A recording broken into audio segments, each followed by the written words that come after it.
In the mid-1980s, Dr. Kars theorized the definition of these two types of games, finite games and infinite games.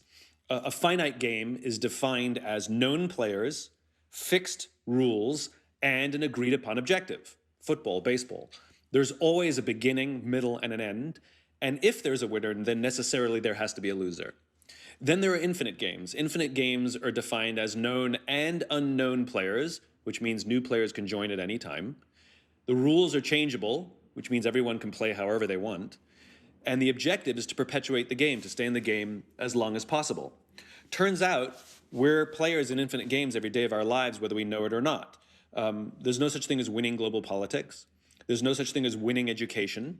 Right? You can come in first for the finite amount of time you're at school, where we have an agreed upon time frame, the school year, and we have agreed upon metrics, grades, but nobody wins education. Nobody's declared the winner of careers, and there's definitely no such thing as winning business. No one's declared the winner of business. But if you listen to the language of so many leaders, it becomes abundantly clear that they don't actually know the game they're playing in. They talk about being number one or being the best or beating their competition. Based on what?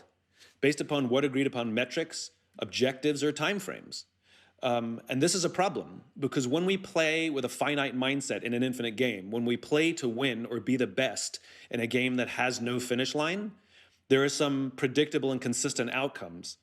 The big ones include the decline of trust, the decline of cooperation, and the decline of innovation. And so we have to learn to play for the game that we are in. If you're playing a game of baseball, show up with a finite mindset, play to win.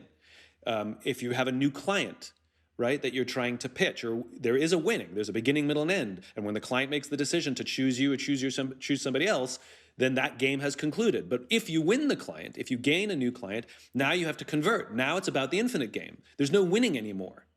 Now it's about making sure that the client is happy and that they stay in the game with you for as long as possible. And we have to adjust our mindset to play for the game that we're in. And unfortunately, a lot of business leaders do not play for the game that they're in.